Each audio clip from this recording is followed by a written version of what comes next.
नमस्कार, मेरा नाम संजय कुमार है और आज हमारे साथ खास अतिथि बैठे हुए हैं श्री सुधाकर सिंह जी, जो बिहार में कृषि मंत्री रह चुके हैं और अभी एमएलए हैं बिहार में।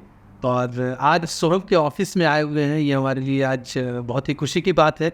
हम आज इनके साथ बात करने वाले हैं बिहार के खासकर एजुकेशन के बारे में, और इनके विचार हम जानना चाहते हैं कि इनके क्षेत्र में या इनको बिहार परिप्रेक्ष्य में जो एजुकेशन सिस्टम है उसमें सुधार लाने के लिए क्या क्या इनके आइडियाज़ हैं, इनके व्यूज़ हैं, तो उसके ऊपर हम बात करेंगे। और तो सुधाकर भाई, आपका स्वागत है हमारे शो में, और जिसका ये फर्स्ट एपिसोड होने वाला है। तो सुधाकर भाई, मैं आपसे जानना चाह रहा था कि आज जो पिछले कई वर्षों में हम देख रहे हैं कि बिहार का जो एजुकेशन सिस्टम है उसमें चेंज आने की ज़रूरत है, बदलाव आने की ज़रूरत है। आज भी बिहार में अगर हम देखें तो लगभग 60% बच्चे जो है वो सरकारी स्कूलों में जा रहे हैं और सरकारी सिस्टम के भाग हैं। लेकिन जो जिस तरीके से सरकारी सिस्टम एजुकेशन का होना चाहिए, आपको क्या लगता है कि पिछले कुछ वर्षों में बदलाव आया है, या फिर क्या ऐसे उपाय होने चाहिए, मतलब सरकार को लेने चाहिए कदम जिससे कि और अच्छा इम्प्रूवमेंट हो सकता है? आप तो ज़मीनी हकीकत जानते हैं, आपके क्षेत्र में आप कई हाई स्कूल के अध्यक्ष भी होंगे, आपके विचार बहुत ही महत्वपूर्ण हैं, आप अगर साझा कर सकें हमारे साथ। नई नीति क्या होनी चाहिए, इससे पूर्व मैं करीब 1.5-2 मिनट में अपनी बात रखना चाहता हूँ कि शिक्षा के महत्व क्या रहा बिहार के संदर्भ में। जब आप देख रहे हैं कि भारत में सभ्यता का जो विकास हो रहा है, तो सभ्यता के विकास में कहने का मतलब हुआ कि हम संस्थागत राज्य की स्थापना जब हम करते हैं बिहार में, नंदवंश से शुरू करते हैं। भारत में तो पहला वो वंश था, या दुनिया के इतिहास में अगर संस्थागत हम राज व्यवस्था शुरू करता है बिहार, भारत के भीतर भी और दुनिया के कई देशों पर देखें तो मध्य एशिया तक संस्थागत हम एक गवर्नमेंट फॉर्म करते हैं। इससे पहले हम कबीले थे, लेकिन वो असल ताकत नहीं है बिहार की, क्योंकि बिहार, इसलिए मैंने कहा कि बिहार ही भारत था उस समय। आज का भारत और उस समय का बिहार बड़ा था, भारत छोटा जी। उसमें हम जब देखते हैं, हम नालंदा विश्वविद्यालय, ज्ञात इतिहास में लोग कहते हैं कि बिहार के पास 7 विश्वविद्यालय था, जिसमें तो हम दो तो स्पष्ट उसके ध्वंसावशेष देख सकते हैं, नालंदा का और विक्रमशिला का जी। और ये जब दुनिया प्राइमरी एजुकेशन को नहीं जानती थी कि पाठशाला भी कोई चीज़ होता है और टीचर भी कोई प्रोफेशन होता है, तब बिहार के पास यूनिवर्सिटी था, विश्वविद्यालय था जी। और उनके विश्वविद्यालयों के भी डेवलपमेंट के इतिहास को देखें तो करीब 1500 साल तक वो बनते रहे, और जब वो ढाने लगे तो ढाते ढाते भी वो 700 साल लगा जी। और बनने की प्रक्रिया में देखें तो हम आधी दुनिया पे राज कर रहे थे जी। और जब ढाने की बात आई तो बिहार आज कहाँ खड़ा है, अब इसके बारे में देश और बिहार बेहतर जानता है, इसको मुझे ब्रीफ करने की ज़रूरत नहीं है।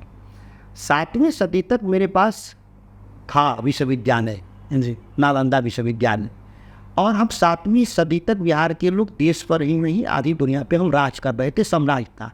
और दुनिया की अर्थव्यवस्था में जब हम समाप्त होते होते भी, मुगलों के शासन खत्म होते होते भी 24-25% हम दुनियावी व्यापार में थे जीडीपी में। आज कहाँ खड़ा है? आज हम 2% पर खड़ा है। पूरी दुनिया की जीडीपी में भारत का योगदान 2% है, और कोई बहुत ज़्यादा हो गया होगा तो 2.5-3% से ज़्यादा नहीं है। क्यों पीछे हो गए? यूरोप हमसे पीछे था, यूरोप आगे क्यों गया? हम जब अपनी यूनिवर्सिटी को ढा रहे थे, शिक्षण संस्थाओं को बर्बाद कर रहे थे, तो यूरोप उस समय धीरे धीरे वो शुरू कर रहा था, और 13वीं सदी में उन्होंने पहले शैक्षणिक संस्थान की स्थापना की। आज कैम्ब्रिज, हार्वर्ड, ऑक्सफोर्ड, दुनिया के जो बेहतरीन इंस्टीट्यूशन है ब्रिटेन में, अमेरिका में, वो वहीं पर हैं। तो वहाँ के देखिए जीडीपी को, अर्थव्यवस्था को, तो मानना जाना चाहिए कि अगर आपको बदलाव चाहिए सोसाइटी या इकोनॉमी में, तो बिना एजुकेशन पावर हाउस का इम्पॉसिबल। अब उसको बिहार कैसे रिवाइव करे, ये कब सवाल है हम लोग के मन में जी। हमारा ब्रीफ इसलिए किया कि वो लोग समझे कि हम जब ताकतवर थे तो इसके पीछे केवल मेरे एजुकेशन इंस्टीट्यूशन थे, वो खत्म हुए और हम पिछड़े। अब बिहार में हालत ये है कि बिहार के कामकाज को लेकर के भी हम बाहर से लोगों को लाना पड़ रहा है। हमारे पास बिहार में अगर हम इन्वेस्टमेंट जब बंद कर दिया एजुकेशन ने, एजुकेशन सिस्टम में प्रॉपर, तो हमारे आज छात्र कहाँ जा रहे हैं? छात्र जा रहे हैं दिल्ली, बॉम्बे या अमेरिका, यूरोप भी जाते होंगे। तकरीबन एक छोटा डेटा मैं दे रहा हूँ और चौंकाने वाला मैं डेटा दे रहा हूँ कि इंटरमीडिएट 12वीं बिहार में 15 लाख बच्चे हर साल पास करते हैं, और उसमें से केवल बिहार में हम 6 लाख सीट है हमारे पास हायर एजुकेशन, ग्रेजुएशन हो, इंजीनियरिंग हो, मेडिकल हो, सब मिला का जी टोटल को मिला करके 6 लाख। ये 9 लाख बच्चे क्या कर रहे हैं मेरे? तो 9 लाख बच्चे हर साल हमारे बाहर जा रहे हैं, राज्य के बाहर पढ़ने जा रहे हैं, क्योंकि उनके लिए कोई अवसर नहीं है बिहार में। और 9 लाख हर साल, और ये मिनिमम मानता हूँ कि किसी भी हायर एजुकेशन में मिनिमम 5 साल लोग बिताते हैं, या फिर वो ड्रॉप आउट कर जाते होंगे। जी ड्रॉप आउट नहीं है, बिहार तो एक यूनिक स्टेट है, आज भी शिक्षा में वो उनकी रुचि है। हम ड्रॉप आउट नहीं मानते, इसलिए ड्रॉप आउट नहीं है बिहार के मन मस्तिष्क में आम लोगों का, क्योंकि उनको पता है कि जीवन में अगर आर्थिक बदलाव लाना है जी तो वो शिक्षा के ही जरिए हम ला सकते हैं। ये बिहार के लोगों में बहुत साफ दृष्टिकोण है। गुजरात और बिहार में अंतर है। वहाँ के गुजरात के लोगों को लगता है कि आगे करियर बनाना है तो व्यापार में चले जाना है। बिहार के लोगों को लगता है कि अब अपनी गरीबी से, जहालत से, अपनी तकलीफ़ों से बाहर निकलने के लिए रास्ता वही है, वो है शिक्षा। तो बिहार से जो माइग्रेशन है वो 2 इससे नुकसान है बिहार को। तकरीबन 75 से 80 हज़ार करोड़ रुपये सलीना छात्रों के पढ़ाई लिखाई पर हम बाहर खर्च कर रहे हैं। बिल्कुल, ये गरीब राज्य के लिए 75-80 हज़ार करोड़ का निवेश अपने आप में चौंकाने वाला इस मामले में है कि आज देश का जो सबसे बड़ा बिजनेस हाउस भी कोई साल में 80 हज़ार करोड़ का प्रॉफिट जनरेट नहीं कर रहा, रिलायंस भी नहीं। तो मतलब बिहार से हर साल एक रिलायंस जैसा बिजनेस हाउस हम केवल एजुकेशन पर देने के लिए बच्चों को बाहर भेज रहे हैं।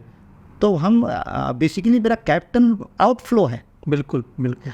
दूसरा इससे है कि हमारे वेल्थी ड्रेन नहीं है, इससे हमारा ब्रेन ड्रेन भी है। एक बार बिहार से निकला हुआ बच्चा बाहर जाता है, कामयाब हो या ना हो, जिन स्तरों पे भी, वो बाहर ही अपने लिए काम ढूंढ लेता है। बिल्कुल। तो बिहार को चलाने के लिए 13 करोड़ आबादी के लिए जो हमारे पास बेसिक जो नॉलेजेबल लोग चाहिए वो हमारे पास शॉर्टफॉल कर गया। एक तरह से वैसे ही है जैसे कि नदी में आदमी प्यासा हो जी, बाढ़ में आदमी प्यासा हो, पानी ही पानी हो, लेकिन उसको हम पी नहीं सकते। वही हाल है एजुकेशन में। हमारे पास बहुत लोग पढ़े लिखे लोग हैं, देश दुनिया को चला रहे हैं, लेकिन जब बिहार को चलाने की बात आती है तो हमारे पास आदमी नहीं है। कोई भी टेक्नोक्रेट के रूप में, पॉलिसी मेकर के रूप में, या हॉस्पिटल में, या एजुकेशन में प्रोफेसर, लेक्चर, ये हमारे पास चैलेंजेज है। वर्तमान में जो हम लोग सोच रहे हैं कि क्या हम लोग बिहार इसको कैसे करेगा, तो एक रिवोल्यूशनरी काम हुआ है। मैं अभी जस्ट उदाहरण मैं दे रहा हूँ कि 1,20,000 जो टीचर आए हैं बीपीएससी से, पहली बार देश भर की बात कर रहे हैं कि प्राइमरी एजुकेशन में बीपीएससी से टीचर की बहाली देंगे। जी, जो हाईएस्ट रिक्रूटमेंट बॉडी है देश, जी, उसके जरिए टीचर का रिक्रूटमेंट पहली बार, जैसे क्वालिटी टीचर आए हैं। और ये भारी संख्या है इनकी, 1,20,000, और जो अभी सरकार कर रही है कि हम 1-1.5 लाख और लाएंगे, तो अगर करीब 3 लाख 2.5 लाख नए टीचर जो आएंगे, ये थोड़ा सा इसका आउटकम में टाइम लगेगा, बहुत जल्दी से रिजल्ट नहीं दिखेगा। लेकिन आप समझेंगे कि 10-15 साल में बिहार का एजुकेशन में एक गुणात्मक चेंज आएगा 12th तक। ये तो बहुत अच्छी बात। ये बहुत बड़ा बदलाव आएगा। एक लंबे समय से डिमांड था कि बिहार में टीचर की क्वालिटी अच्छी नहीं है, जो कॉन्ट्रैक्ट पर जो आए, जी बिल्कुल, उनके प्रॉपर रिक्विजिट डिग्री नहीं है, जी, उनकी प्रॉपर ट्रेनिंग नहीं है, तो फिर वो गांव में जाके करते क्या होंगे। कई आरोप थे शिक्षकों पे बिहार के कि वो बाकी सब काम करते हैं, जी, सरकार उनसे सब काम लेती है, जी जी, सिवा पढ़ाई का।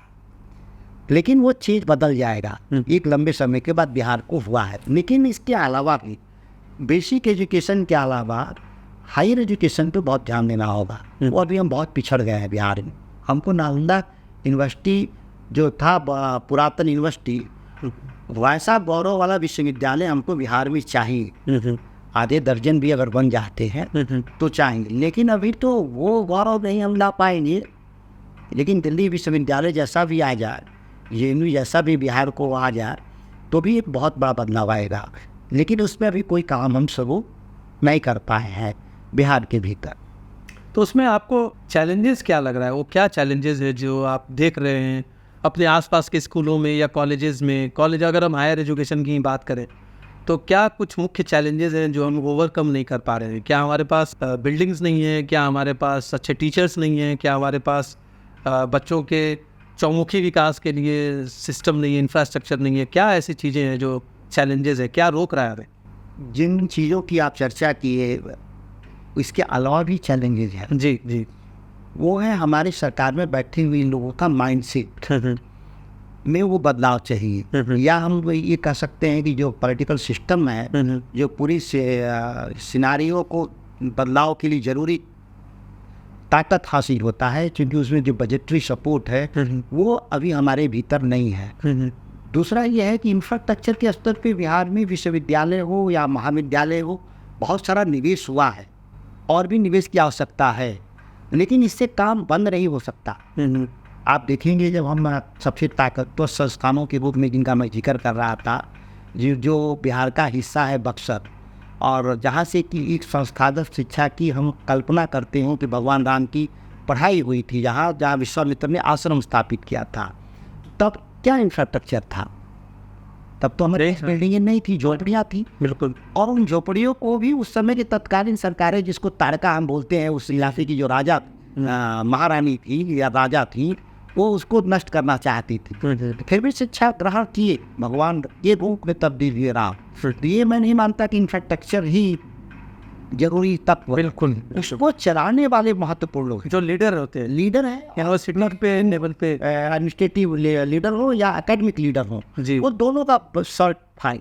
और हम उस स्तर का हम रिक्रूट नहीं कर रहे हैं, बहाल नहीं कर रहे हैं, नहीं ला रहे हैं हमारे पास। बिहार के लोग तो ही है दुनिया भर में, हम उनको आकर्षित नहीं कर पा रहे हैं कि बिहार में भी आप ताकि अपना योगदान दे सकते हैं। बिल्कुल। ये केवल माहौल बदलने की बात है, अगर वो बदल गया बिल्कुल, तो चीज़ें बहुत आसानी से तेजी से आगे बढ़ेंगी। जी हम तो पैसा दे रहे हैं ना, पैसा पढ़ने के लिए। जी जी हमारे बिहार के जो छात्र हैं जी, वो बाहर जाके पढ़ रहे हैं ना, अशोका में पढ़ रहे हैं, हज कर रहे हैं। जो प्राइवेट इंस्टीट्यूट है, विदेश जा रहे हैं आजकल तो, छोटे छोटे शहरों से बच्चा लोग बाहर जाना चाह रहे हैं। जी जी। और बेसिकली उनका है कि जो हमारा टाइम है, जो समय है, वो लौट के नहीं आना है, और इसके लिए वो लोग सबसे बेहतरीन गुणवत्तापूर्ण संस्थानों को चयन कर रहे हैं। बिल्कुल। और इसके लिए जमीन बेच देना भी पड़े तो बिहार के लोगों तो जमीन बेच के भी वो काम करते हैं। तो ये पैसे का भी, रिसोर्स का भी प्रॉब्लम नहीं है। नहीं, बिल्कुल नहीं है। तो जो आप हायर एजुकेशन की बात कर रहे हैं, उसमें हमने देखा कि जो बिहार में जो मूलभूत समस्या है, वो एक तो लीडर्स का आपने बताया, फिर ये जो वहाँ पे सेशंस जो 3 साल का ग्रेजुएशन अंडर ग्रेड करने के लिए, मतलब बीए करने के लिए आपको 5 साल में आप कर रहे हो, ये अभी तक ख़त्म नहीं हो पाया, ये साइकिल ब्रेक नहीं हो पा रहा है। तो मुझे ऐसा लगता है कि ये लीडरशिप वाली बात उसमें बहुत अहमियत रखती है।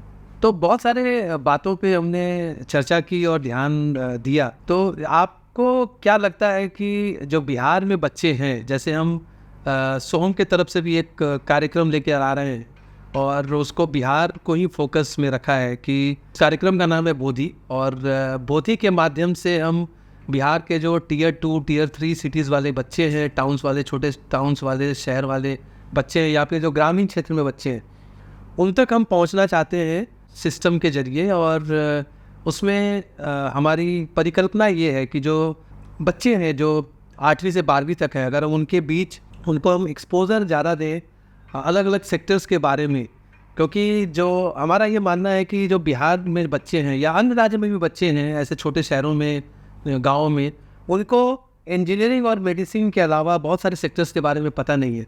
तो अगर हम उनको ये जानकारियाँ दें, अलग अलग सेक्टर्स के एक्सपर्ट्स को लाकर हम उनके साथ इंटरेक्टिव सेशंस कराएं, तो आपको क्या लगता है कि उससे क्या फ़ायदा हो सकता है, या फिर ये कहाँ तक अच्छा साबित होगा, या ज़रूरत है बच्चों के लिए, बिहार के बच्चों के लिए? तो ये बोधि जो कार्यक्रम सोहम लेके आ रही है, आप अगर उस पर कुछ प्रकाश डाल सकें तो उसके बारे में आपकी क्या राय है? संजय जी, आप लंबे समय से आपका अनुभव रहा है बिहार से लेकर दिल्ली, और आप हार्वर्ड यूनिवर्सिटी तक गए इन्हीं प्रयासों के जरिए, और जिस पृष्ठभूमि से आप निकल कर वहाँ गए, अभी बिहार के लोग, हम लोग अभी कल्पना नहीं कर पा रहे हैं कि वहाँ पहुँच पाएंगे कि नहीं। कुछ लोग आप जैसे गए लोग, लेकिन उनकी बहुत संख्या बहुत सीमित है। और इन 30-40 सालों में अगर हम मानव सभ्यता के विकास को देखें तो 1000 साल में जो बदलाव था वो आज हम 21वीं सदी में उतना बदलाव लाए हैं। और जो लग रहा है कि हम अगली सदी में जब जा रहे हैं तो जो 100 साल में बदलाव आ रहा था वो 10 सालों में बदलाव आ रहा है। इसके कई कारण होंगे। टेक्नोलॉजी का इस्तेमाल है, जो डिजिटल टेक्नोलॉजी का इस्तेमाल है, शायद इसके चलते भी बहुत तेज़ी से बदलाव है। क्योंकि बिहार पिछड़ गया है कई कारणों से। उसको अगर हम राष्ट्रीय औसत के आसपास ले आने की अगर बात करें जी, क्योंकि बिहार को आगे ले आना जी, तो ये बदलाव है तेज़ी से 10 सालों के भीतर जो दिख रहा है। इसमें आप सोहम के जरिए डिजिटल जो डिवीज़न है, गैप है, उसको किस तरह से हम लोग उस गैप को हम लोग भर सकते हैं। और जो नॉलेज ट्रांसफ़र का 1 to 1 बहुत आसान नहीं होता कि गांव पे स्तर पे जाए, स्कूल के स्तर पे जाए, वहाँ तो एक उसका छोटा इम्पैक्ट होता है। बड़े इम्पैक्ट के लिए डिजिटल प्लेटफॉर्म के जरिए अब बिहार में भी और ग्रामीण क्षेत्रों में भी लोग ठीक ठाक, जो सेंसेक्स आया है जनगणना, इसमें ठीक ठाक लोग स्मार्ट मोबाइल इस्तेमाल कर रहे हैं। जी, एक लोगों का आलोचना की दृष्टि से कह सकते हैं कि जो समाज के अंतिम पायदान पर बैठे हुए कुछ लोग हैं उनका तक पहुंच नहीं है। लेकिन अगर ये हम 50-60% तक भी पहुंच है तो उसका हम एडवांटेज उठा सकते हैं अपनी बातों को वहाँ तक पहुँचाने के लिए।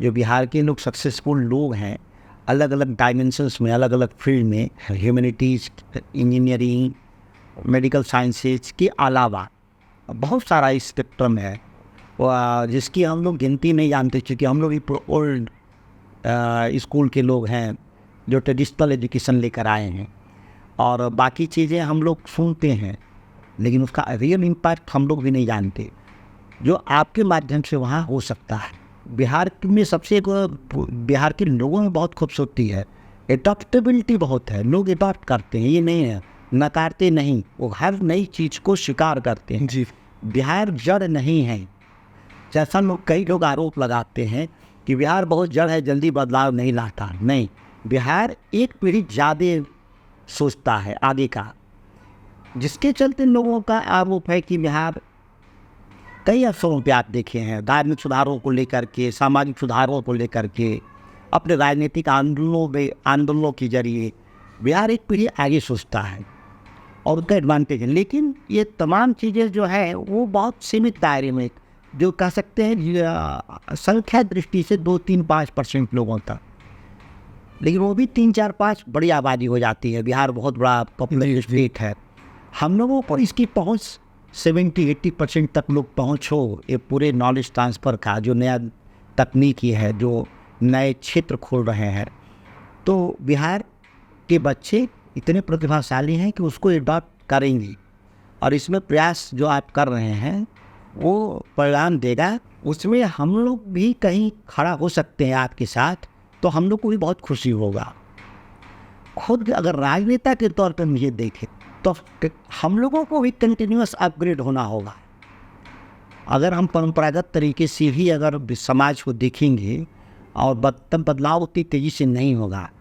बदलाव लाने के लिए हमको भी थोड़ा अपग्रेड होना होगा। तो मैं बार बार कहता भी हूँ कि ये हमारे पास पॉलिटिकल लीडर तो बहुत है, लेकिन हमारे पास बिजनेस लीडर, एजुकेशन लीडर, इस सब में भी हमको ज़रूरत है नेतृत्व करने वाली, जिसको वो वहाँ पे स्थानीय स्तर पे लीड कर सके। जी, और अगर वो इस जो सोहम का जो प्रयास है, जिसकी आपने शुरुआत किया है, एक रेवोल्यूशनरी बदलाव लाएगा बिहार में।